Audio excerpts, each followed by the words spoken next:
যদি অক্সিলিয়ারি ভার্বের পরে V3 থাকে তাহলে সেটা প্যাসিভ ভয়েস, আর যদি অক্সিলিয়ারি ভার্বের পরে ভার্বের সাথে বা প্রিন্সিপাল ভার্বের সাথে আইএনজি থাকে তাহলে সেটা হচ্ছে কন্টিনিউয়াস টেন্স।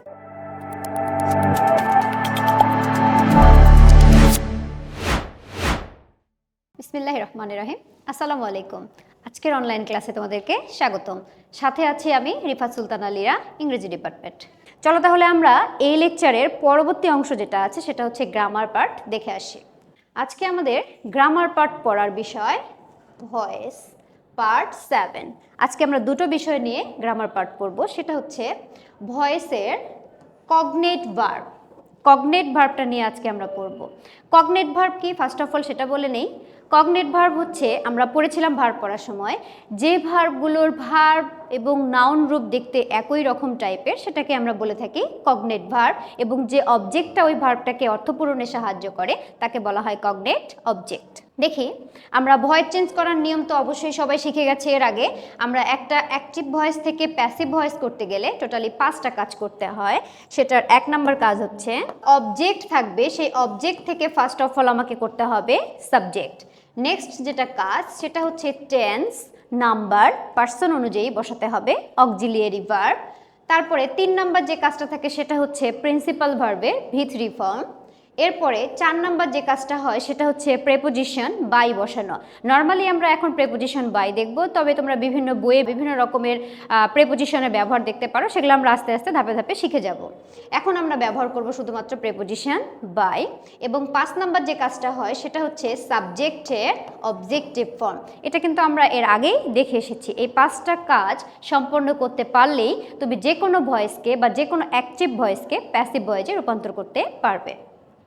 একটা চলো আমরা এক্সাম্পল দেখি কগনেট ভার্ব কি সেটাও একটু দেখে নেই। Subject he ran a race. He ran a race. দেখি আমাদের এই সেন্টেন্সে অবজেক্টকে অবভিয়াসলি আ রেস, তাই আমরা সাবজেক্ট করে নেব আ রেস।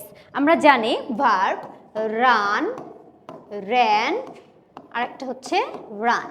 V2 ফর্ম এখানে যেহেতু দেওয়া আছে তার মানে এটা আমার পাস্ট ইনডেফিনিট টেন্সে রয়েছে।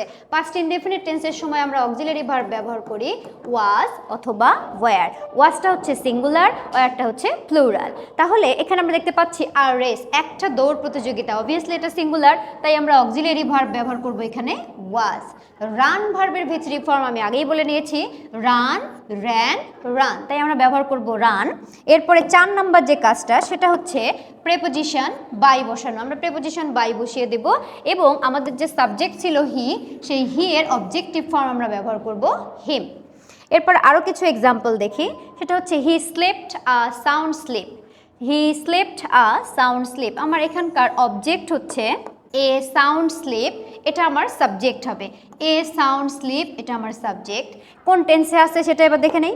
এবারে আছে স্লেপ্ট। আমরা জানি slip, slept, slept V2 form. যেহেতু V2 ফর্মে আছে তার মানে অবভিয়াসলি এটা past indefinite tense. Past indefinite টেন্সে অক্সিলারি ভার্ব আমরা ব্যবহার করতে পারি ওয়াজ অথবা ব্যবহার করতে পারি ওয়্যার।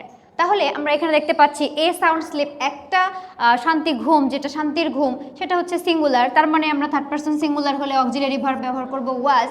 তারপরে স্লিপ ভার্বের V3 ফর্ম হচ্ছে স্লেপ্ট। আমরা জানি স্লিপ, স্লেপ্ট, স্লেপ্ট। তাহলে আমরা V2 ফর্মটা যেটা দেখেছি V3 ফর্মও কিন্তু একই, তোমরা কিন্তু মিলিয়ে ফেলো না।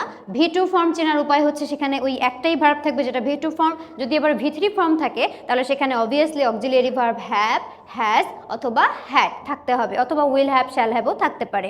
কিন্তু আমরা এখানে দেখতে পাচ্ছি ভার্বের V2 ফর্মে আছে, তাই আমরা অক্সিলিয়ারি ভার্ব নিয়েছি ওয়াজ। আর স্লিপ ভার্বের V3 ফর্ম ব্যবহার করেছি স্লেপ্ট। প্রিপোজিশন তারপর আমরা অ্যাজ ইউজুয়াল ব্যবহার করব বাই। আর এখানেও আমার সাবজেক্ট রয়েছে হিয়ার অবজেক্টিভ ফর্ম হিম। এরকম আরও কয়েকটা উদাহরণ এখানে দিয়ে দেওয়া রয়েছে, তোমরা এটা দেখে নেবে। আমি আরেকটা উদাহরণ তোমাদের এখানে বলি। He dreams, DREAMS, he dreams a sweet dream. Sweet dream. যদি এটা দেখি আমরা তাহলে এটাকে ভয়েস চেঞ্জ করার সময় কি কাজ করতে হবে দেখো, এখানেও কিন্তু ড্রিম, আবার এখানেও রয়েছে ড্রিম। কিভাবে বুঝবো এটা কগনেট ভার্ব আর কগনেট অবজেক্ট? দেখো এখানে ড্রিম শব্দ রয়েছে, এখানেও ড্রিম শব্দটা রয়েছে। এই ড্রিমটা রয়েছে আমার পার্টস অফ স্পিচ ভার্ব হিসেবে, আর এই ড্রিমটা রয়েছে পার্টস অফ স্পিচ নাউন হিসেবে। আচ্ছা, তাহলে এখন আমরা দেখি যদি আমরা এটাকে ভয়েস চেঞ্জ করতে যাই তাহলে কি করব? ভার্বের পরবর্তী অংশ যেটা, সেটা পুরোটাই আমার এখানে অবজেক্ট হিসেবে রয়েছে। তাহলে এই অবজেক্টটাকে আমরা সাবজেক্ট করব। আ সুইট ড্রিম। যেহেতু আমার প্রেজেন্ট ইনডেফিনিট টেন্সে রয়েছে তাই আমরা অক্সিলারি ভার্ব ব্যবহার করব ইজ। সুইট ড্রিম ইজ, আমরা ড্রিম ভার্বের ভিতরে ফর্ম ব্যবহার করতে পারি D R E A M T, অথবা তুমি ব্যবহার করতে পারো D R E A M E D, dreamed. আর সুইট ড্রিম ইজ ড্রিমড অথবা ড্রিমড। নর্মালি আমরা প্রেপোজিশন 4 নাম্বার কাজে ব্যবহার করে থাকি বাই। আমার এখানে সাবজেক্ট রয়েছে হি, হি এর অবজেক্টিভ ফর্ম রয়েছে আমাদের হিম, আর হিমের সাবজেক্টিভ ফর্ম রয়েছে হি। আশা করছি তোমরা সবাই বুঝতে পেরেছো। পরবর্তীতে দেখি আরও কিছু আমাদের এক্সাম্পল দেওয়া রয়েছে, তোমরা এটা প্র্যাকটিস করে নেবে। তারপর রয়েছে passive voice of quasi passive. প্রশ্ন আসতে পারে ম্যাম কোয়াসি প্যাসিভ কি জিনিস, বা কোয়াসি কথাটা কোথা থেকে জন্ম? আমরা কোয়ার্টার নামক একটা শব্দ শুনেছি, যে কোয়ার্টার কথাটা থেকে, QUARTER, কোয়ার্টার কথাটা থেকেই আসলে কোয়াসি প্যাসিভ কথাটার জন্ম। কোয়ার্টার মানে হচ্ছে 4 ভাগের 1 ভাগ। এই কোয়াসি প্যাসিভ কথাটাতে দেখে বা এই ভয়েসটাতে আমরা দেখব, প্যাসিভ সেন্টেন্সটাকে দেখে মনে হবে তোমার প্যাসিভ ভয়েস, কিন্তু রয়েছে এগুলো হচ্ছে প্যাসিভ ভয়েস নয়, এগুলো অ্যাক্টিভ ভয়েস। এগুলোর আচরণ দেখে বা সেন্টেন্সের স্ট্রাকচার দেখে মনে হতে পারে এরা প্যাসিভ ভয়েস, কিন্তু আসলে এরা প্যাসিভ ভয়েস নয়, এরা অ্যাক্টিভ ভয়েস। কিভাবে চিনব আমরা? প্যাসিভ ভয়েস চেনার উপায় হচ্ছে যেখানে অক্সিলিয়ারি ভার্বের পরে ভার্বের V3 ফর্ম থাকে, সেটা হচ্ছে আমাদের প্যাসিভ ভয়েস। আর নর্মালি আমরা অ্যাম, is, R was, R auxiliary ভার্বের পরে রয়েছে যে ভার্বের সাথে আইএনজি হয়, তার মানে কন্টিনিউয়াস টেন্স। আর আমরা এখানে দেখতে পারি যে সরাসরি V3 বসে। যদি অক্সিলিয়ারি ভার্বের পরে V3 থাকে তাহলে সেটা প্যাসিভ ভয়েস, আর যদি অক্সিলিয়ারি ভার্বের পরে ভার্বের সাথে বা প্রিন্সিপাল ভার্বের সাথে আইএনজি থাকে তাহলে সেটা হচ্ছে কন্টিনিউয়াস টেন্স। তার মানে সেটা অক্সিলিয়ারি ভার্বের পরে যেহেতু আইএনজি আছে, তার মানে ওটা অন্য কোনো টেন্সের মধ্যে পড়েছে। আর এটা হচ্ছে আমাদের অক্সিলিয়ারি ভার্বের পরে ভার্বের V3 থাকলেই আমরা বুঝবো এটা প্যাসিভ ভয়েস। এখন দেখি যেটা বলছিলাম যে কোয়াসি প্যাসিভ, কোয়ার্টার শব্দটা থেকেই এসেছে কোয়াসি, 4 ভাগের 1 ভাগ। সেই আমরা তো প্যাসিভ ভয়েস করছি, তাই আমরা সেই কোয়াসি প্যাসিভ। এখন দেখি তাহলে কিভাবে চিনবো কোয়াসি প্যাসিভ। কোয়াসি প্যাসিভ যুক্ত যে শব্দগুলো সেগুলোর ভয়েস চেঞ্জ করার উপায় কি? কোয়াসি প্যাসিভ ভার্ব আমরা কিন্তু ভার্বে পড়েছিলাম। দেখি আমরা একটা শব্দ দেখেছি টেস্ট। টেস্ট মানে হচ্ছে কোনো কিছু স্বাদ গ্রহণ করা। এখন তুমি খাবারটা না খেলে তো নিশ্চয়ই টেস্ট নিতে পারবে না যে খাবারটার স্বাদটা আসলে কেমন হয়েছে। এটা একটা কোয়াসি প্যাসিভ ভার্ব বলা হয়। আবার বলা হয় রিড। তুমি যদি বইটাকে না পড়ো, না দেখো, তাহলে কিভাবে বুঝবা যে বইটা আসলে পড়তে কেমন, বা বইটার ভিতরে কি কি আছে আমি কিভাবে জানবো? তার মানে পড়তে হবে। রিড শব্দটাকেও একটা বলা হয় কোয়াসি প্যাসিভ ভার্ব। আবার রয়েছে সেল। সেল মানে হচ্ছে বিক্রি করা, যে কাজটা একা একা হয় না, অন্যের মাধ্যমে করাই নিতে হয়, সেটা হচ্ছে সেল। তারপর আবার এটাকেও আমরা বলবো কোয়াসি প্যাসিভ ভার্ব। এরপরে হচ্ছে ফিল। একটা বিছানায় তুমি যদি না শো তাহলে তুমি বুঝবা কিভাবে যে আসলে বিছানাটা শক্ত নাকি নরম। এটা বোঝার জন্য হলো আমাকে ফিল করতে হবে, আর ফিল করতে গেলে তো অবশ্যই আমাকে বিছানাটাতে শুতে হবে অথবা বসতে হবে, তাহলেই আমি বলতে পারবো যে এটা হচ্ছে আমি টেস্ট পাচ্ছি বা ফিল পাচ্ছি শক্ত বা নরম, টেস্ট পাচ্ছি খাবারটা অনেক ভালো, বইটা পড়ে দেখলাম বইটাও অনেক ভালো, অনেক ইনফরমেশন আছে। এই জিনিসগুলোকেই বলা হয় কোয়াসি প্যাসিভ ভার্ব। এরপরে আছি যে হচ্ছে স্মেল। স্মেল, তুমি তো কোনো কিছু নাক দিয়ে যখন কোথাও যাচ্ছ, নাক দিয়ে তো গন্ধ শুকে পাচ্ছ তুমি যে গন্ধটা বাজে নাকি হচ্ছে সুইট স্মেল নাকি ব্যাড স্মেল, সেটা কিন্তু তুমি পাচ্ছ। সেটার জন্যও তোমাকে স্মেলটা নিতে হবে। এই যে ভার্বগুলো আমরা দেখছি taste, read, sell, feel, smell, এগুলো সবগুলোকেই বলা হয় কোয়াসি প্যাসিভ ভার্ব। এছাড়াও আমরা আরও একটা জিনিস দেখেছিলাম, কোয়াসি প্যাসিভ ভার্বের ডেফিনেশনটা ছিল এরকম যে হচ্ছে পঞ্চ ইন্দ্রিয় দ্বারা যে ভার্বগুলোকে অনুভব করতে হয়, তারপর হচ্ছে কি বলবো টেস্ট নিতে হয়, এই ভার্বগুলোকেই আমরা বলে থাকি কোয়াসি প্যাসিভ ভার্ব। চলো তাহলে এবার আমরা ভয়েস দেখে আসি কোনো একটা কোয়াসি প্যাসিভ ভার্ব দিয়ে। হানি টেস্টেস সুইট। এখন কিভাবে বুঝবো যে এটা অ্যাক্টিভ ভয়েস নাকি প্যাসিভ ভয়েস? দেখো এখানে কোনো অক্সিলিয়ারি ভার্ব নাই, সরাসরি প্রিন্সিপাল ভার্ব রয়েছে, তার সাথে হানি সাবজেক্টটা হচ্ছে থার্ড পারসন সিঙ্গুলার নাম্বার, তাই ভার্বের সাথে এস বা ইয়েস রয়েছে, বুঝতেই পারছি এটা প্রেজেন্ট ইনডেফিনিট। আরও একটা চেনার উপায় হচ্ছে কোয়াসি প্যাসিভ ভয়েস চেনার উপায়, এগুলোর শেষে সাধারণত অ্যাডজেক্টিভ থাকে। নর্মালি আমরা দেখেছি অ্যাক্টিভ ভয়েসের শেষে অবজেক্ট থাকে, যে অবজেক্টটাকে আমরা সাবজেক্ট করে নেই, কিন্তু কোয়াসি প্যাসিভের ক্ষেত্রে দেখব এগুলোর পরে সবসময় অ্যাডজেক্টিভ থেকে যাবে, এবং অ্যাডজেক্টিভ তো কখনো সেন্টেন্সের শুরুতে সাবজেক্ট হিসেবে বসতে পারে না, অ্যাজ ইউজুয়াল আমরা জানি। তাই আমরা এটাও আরও সহজে চিনে নেব যে যেই সেন্টেন্সগুলোতে ভার্বের পরে অ্যাডজেক্টিভ রবে বা অ্যাডজেক্টিভ থাকবে, সেক্ষেত্রে আমরা সেই ভার্বগুলোকে বলতে পারবো কোয়াসি প্যাসিভ ভার্ব, এবং সেই সেন্টেন্সগুলোকেই বলবো কোয়াসি প্যাসিভ সেন্টেন্সের অ্যাক্টিভ থেকে প্যাসিভ ভয়েস। চলো একটা দেখি।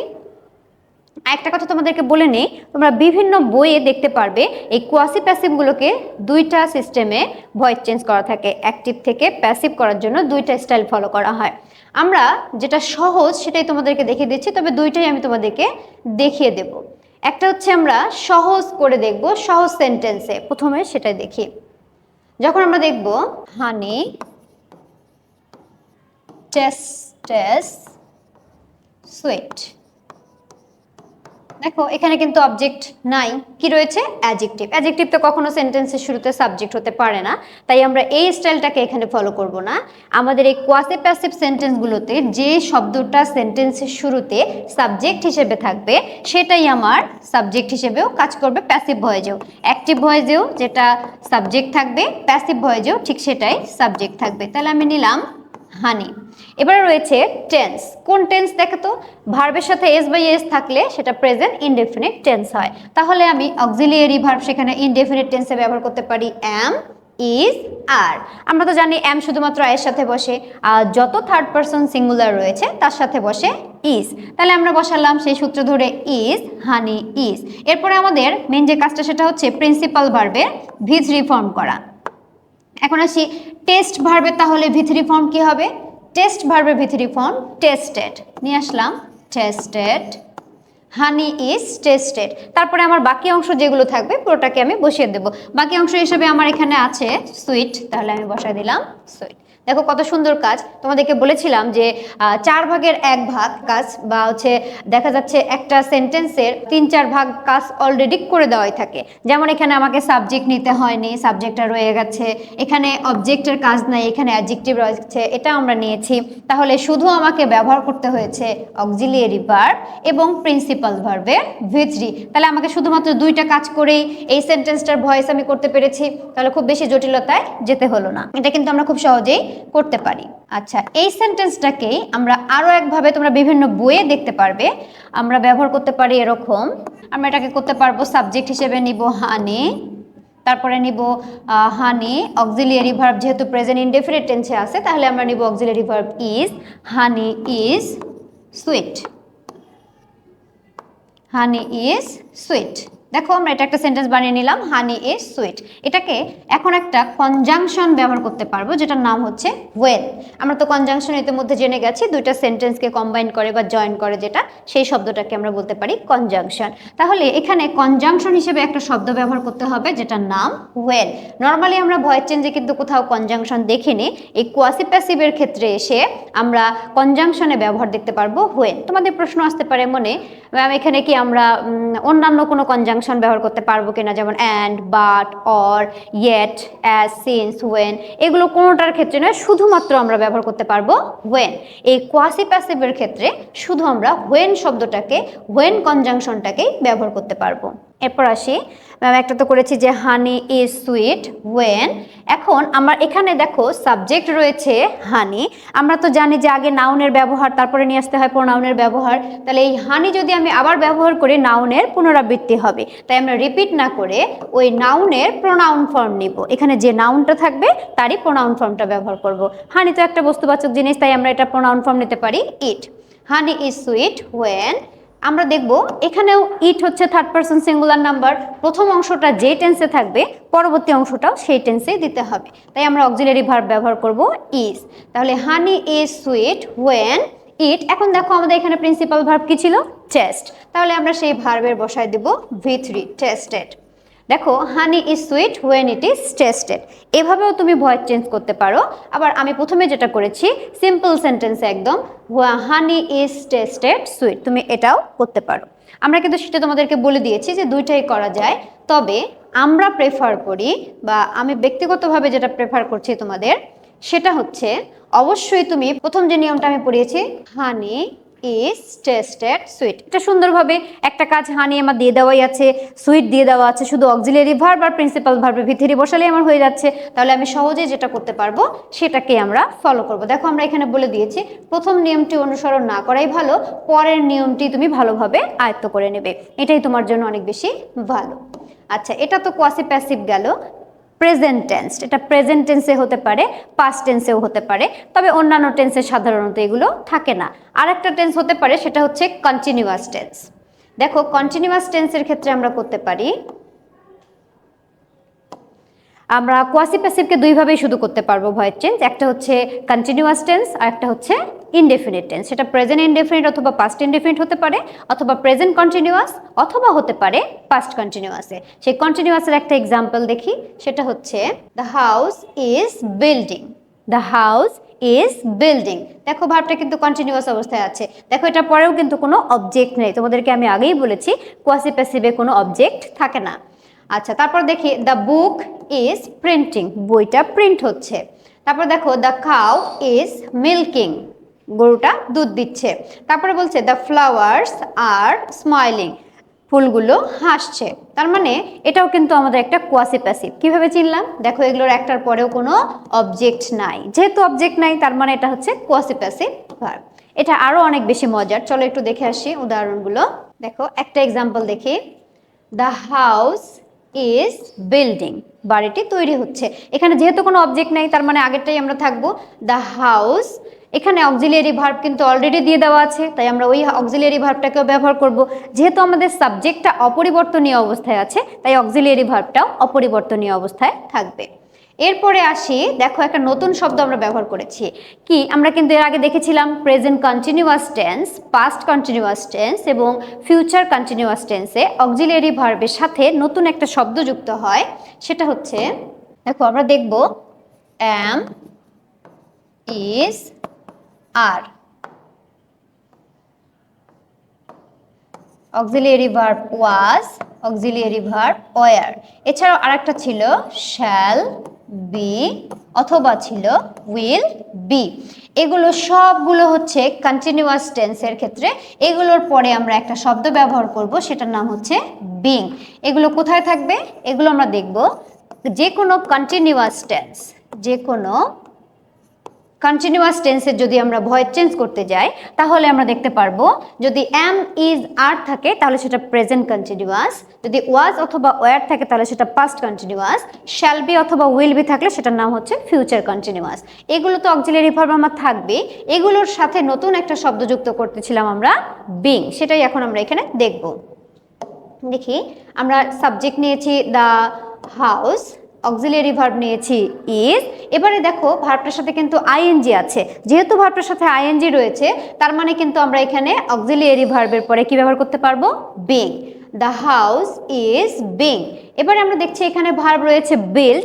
বিল্ড ভার্বের ভিতরে ফর্ম হচ্ছে বিল্ট, BUILT, বিল্ট। অনেকেই কিন্তু তোমরা এখানে কনজুগেশন অফ ভার্বের ভুল করতে পারো, বিল্ডেড লিখতে পারো। বিল্ডেড কিন্তু কোনোভাবেই সম্ভব না, এটা লিখতে হবে বিল্ট। অবশ্যই কনজুগেশন অফ ভার্বগুলো ভয়েস চেঞ্জ করার আগে প্রতিদিন একবার করে রিভিশন করে নেবে। আচ্ছা, তারপর আরেকটা জিনিস দেখি, হচ্ছে the book is printing. The book is printing, তাহলে এখানকারও সাবজেক্ট রয়েছে দ্য বুক। দ্য বুক, যেহেতু সাবজেক্ট ঠিক আছে তার মানে অক্সিলিয়ারি ভার্বকেও আমাদের ঠিক রাখতে হবে, তাই অক্সিলিয়ারি ভার্ব ব্যবহার করব ইজ। কন্টিনিউয়াস টেন্স হওয়ার কারণে আমরা ব্যবহার করেছি বিং। এবারে প্রিন্ট ভার্বের ভিতরে ফর্ম আমরা ব্যবহার করব প্রিন্টেড। আচ্ছা, এভাবে তোমাদের আরো অনেকগুলো উদাহরণ দেওয়া আছে। The cow is milking, the flowers are smiling. দেখো আমরা শেষেরটা দেখতে পাচ্ছি দ্য ফ্লাওয়ার্স, সাবজেক্ট রয়েছে, আমাদের এখানেও সাবজেক্ট রয়েছে দ্য ফ্লাওয়ার্স, অক্সিলিয়ারি ভার্ব রয়েছে প্লুরাল আর, তাই আমরা এখানে অক্সিলিয়ারি ভার্ব ব্যবহার করেছি প্লুরাল আর।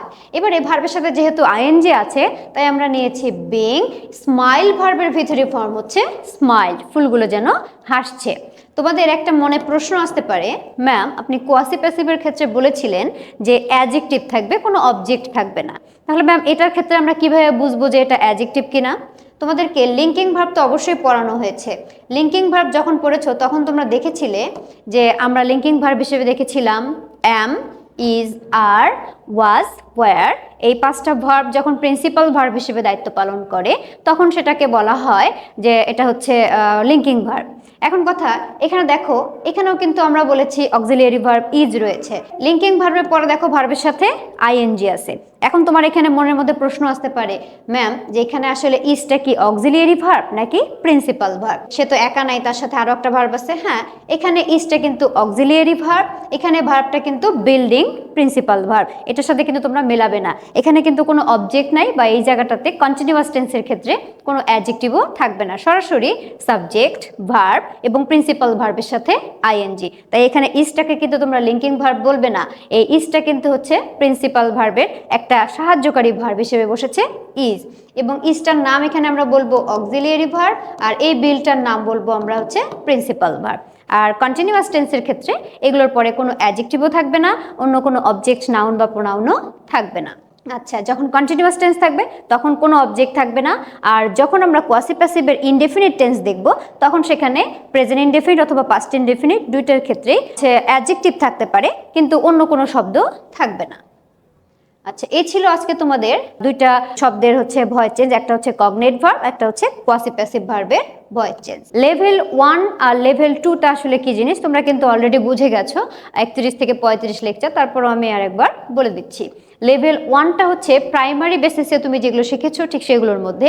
লেভেল 2টাতে এসে আরেকটু তোমার প্রাইমারি বেসিসটাকে একটু হাই করার জন্য হাই লেভেলের একটু, আর লেভেল 3টা যেটা সেটা হচ্ছে তুমি কতটুকু শিখতে পেরেছো ব্যতিক্রম টাইপের যে জিনিসগুলো, সেগুলো নিয়েই আমাদের লেভেল 3টাকে সাজানো আছে। এখন প্রশ্ন করতে পারো, ম্যাম আমি এগুলো সবগুলোর উত্তর কোথায় পাবো? তোমাদের এই সবগুলো লেভেল 1, লেভেল 2, 1 আর 2 এর তোমরা অ্যান্সার পাবে 4th লেকচার শিটের ঠিক শেষের দিকে গিয়ে অ্যান্সার শিট একটা অংশ দেওয়া আছে সেখানে। তবে তোমরা কিন্তু লেকচার শিট 4-এ লেভেল 3 এর কোনো অ্যান্সার পাবে না। সেই অ্যান্সারগুলো তোমাদের তাহলে কোথায় দেওয়া হবে? পরবর্তীতে যখন তোমরা ঈদের পরে আমাদের সাথে জয়েন করবে ক্লাসে তোমাদেরকে প্রত্যেকটাই লেভেল 3 এর প্রশ্নের ব্যাখ্যা সহ তোমাদেরকে বুঝিয়ে দেওয়া হবে। তবে অবশ্যই তোমরা প্র্যাকটিস করবে, যেটা পারবে না সেটাকে অবশ্যই মার্ক করে রাখবে। এরপরে ওটা তো তোমার লেখালেখির কাজ গেল। এখন আসি, প্রতিদিন তোমাদের কিন্তু কিছু না কিছু মুখস্থ করতে হবে। সেই মুখস্থ পার্টের একটা পড়া আজকে আমরা এখানে দিয়েছি, write a dialogue between you and your friend about the importance of rules of health. About the importance of rules of health, স্বাস্থ্যের যে ভালো নিয়মগুলো, গুরুত্বপূর্ণ বিষয়, সেগুলো তোমাদের একটা কিন্তু দিয়ে দেওয়া আছে। তোমাদেরকে এখানে হেল্প করা আছে পটেনশিয়াল ক্যাডেট কলেজ অ্যাডমিশন টেস্টে তোমাদের যে বইটা রয়েছে সেই বইয়ের পেজ নাম্বার সহ দেওয়া আছে। গাইডেড রাইটিং মানে হচ্ছে লিখিত পার্টের যে অংশটা সেটাতে দেওয়া আছে 31 নাম্বার পেজে, তোমরা এখান থেকে দেখে নিতে পারো। তবে এটা যদি তোমাদের কাছে কঠিন মনে হয় তোমরা সহজ দেখে অন্য যে কোনো বই থেকে এটা পড়ে নিতে পারো। তবে আমাদের এখান থেকে রেফারেন্স দেওয়া যে বইটা আছে সেখান থেকে পড়ে নেওয়া বেটার। তারপরে আসি, মুখস্থ পাঠের মধ্যে আরও একটা বিষয় রয়েছে, সেটা কি জেন্ডার বা লিঙ্গ যেটাকে বলে। এই জেন্ডারের কিছু শব্দ রয়েছে যেগুলো তোমাদের এখানে দিয়ে দেওয়া আছে, কমন জেন্ডার, ম্যাসকুলিন জেন্ডার এবং হচ্ছে ফেমিনাইন জেন্ডার। অনেকেই কিন্তু এই জেন্ডার চ্যাপ্টারটাকে অনেক বেশি ইগনোর করে, যে এটা তোমার মুখস্থ করলেই হয়ে যাবে বা একবার দেখলেই হয়ে যাবে, কিন্তু কখনো এটাকে ইগনোর করবে না। পড়ার কোনো বিষয়কেই কিন্তু আসলে ইগনোর করতে নেই। এখানে যে শব্দগুলো দিয়ে দেওয়া আছে সবগুলো তোমরা মুখস্থ করে নেবে। কমন জেন্ডার থেকে ম্যাসকুলিন, আবার হচ্ছে কমন জেন্ডার থেকে ফেমিনাইন, বিভিন্নভাবেই কিন্তু প্রশ্ন আসতে পারে, তাই তোমরা এই শব্দগুলো মুখস্থ করে নেবে। আরও কিছু ব্যতিক্রম রয়েছে, সেগুলো হচ্ছে সাম এক্সেপশনাল কেসেস। ব্যতিক্রম অংশটা কিন্তু তোমাদের এখানে তুলে দেওয়া আছে, সাম এক্সেপশনাল কেসেস উইথ এক্সপ্লানেশন। তোমাদের কাছে ব্যাখ্যা সহই প্রতিটারই ব্যতিক্রম যেগুলো প্রত্যেকটারই ব্যাখ্যা দিয়ে দেওয়া আছে, সবগুলো তোমরা এখানে পড়ে নেবে। এগুলো হচ্ছে তোমাদের হোমওয়ার্ক আকারে দেওয়া আছে। মনে হতে পারে অনেক পড়া, কিন্তু আসলে অনেক নয়, অল্প জিনিসই তোমাদের জন্য একটু ব্যাখ্যা করে বলে দেওয়া আছে বলেই হয়তো বা একটু বেশি মনে হতে পারে। কিন্তু যেহেতু আমাদের প্রতিযোগিতামূলক পড়াশুনো, তাহলে তো আমাদেরকে একটু অন্যদের সবার থেকে এগিয়ে থাকতে গেলে একটু হলেও আলাদা হতে হবে সবার থেকে। তাই তুমি যত বেশি পড়বে তুমি এক ধাপ এগিয়ে যাবে। তাই তোমাদের পড়ার যাত্রা যেন অনেক শুভ হয়। আজকে আমার ক্লাস এ পর্যন্তই ছিল। আজকে আমার ক্লাসে যে 36 নাম্বার লেকচারে যেটা ছিল ভয়েস চেঞ্জ, যেটা আমরা আগেও দেখেছিলাম, কগনেট ভার্ব, এবং হচ্ছে কোয়াসি প্যাসিভ ভার্বের ভয়েস চেঞ্জ দেখেছি। তারপরে আমাদের হোমওয়ার্কে রয়েছে লেভেল 1, লেভেল 2, লেভেল 3 তিনটা তোমাদের কিন্তু প্র্যাকটিস দেওয়া আছে। সবাই কিন্তু নিয়মগুলো দেখে দেখে অবশ্যই প্র্যাকটিস করবে। এবং জেন্ডার এবং প্যারাগ্রাফ বা হচ্ছে যে প্যারাগ্রাফটা ছিল তোমাদের ডায়লগ ছিল, সেই ডায়লগটা অবশ্যই পড়ে নেবে, মুখস্থ করে অবশ্যই তোমরা লিখবে এবং অবশ্যই লিখে নিজে আবার বইয়ের সাথে মিলিয়ে নেবে। বা যেখানে তুমি মুখস্থ করেছো হুবহু তোমাকে মুখস্থ করতে হবে তাও নয়, তুমি চাইলে পড়ে জাস্ট একটু রিডিং পড়ে আইডিয়া নেবে এবং তারপরে তুমি তোমার মতো করে বানিয়েও লিখতে পারো। কিন্তু বানিয়ে লেখার জন্য হলেও তোমাকে কিন্তু পড়তে হবে, পড়ে আইডিয়া নিয়ে তারপর লিখবে। এরপরে যেটা ছিল জেন্ডারটাও তোমরা খুব ভালো করে একটু মুখস্থ করবে, যে শব্দগুলো ইম্পর্টেন্ট আমাদের এখানে কিন্তু হাইলাইটেড করা আছে, মোটা মোটা করে দেওয়া আছে, বোল্ড করে করে, এগুলো তোমরা একটু দেখে নেবে। প্রত্যেকটা আইটেম মুখস্থ করবে এবং লিখবে। তুমি যত বেশি লিখবে তত তোমার কোয়ালিটি বেড়ে যাবে। তাই তোমার কোয়ালিটিও বাড়াতে হবে, কোয়ান্টিটিও বাড়াতে হবে। পড়ার কোয়ান্টিটি যদি বাড়ে তাহলে তোমাকে কোয়ালিটিও বাড়াতে হবে। কোয়ালিটি এবং কোয়ান্টিটি দুইটারই খুব দরকার আছে। ভালো থাকো। আসসালামু আলাইকুম।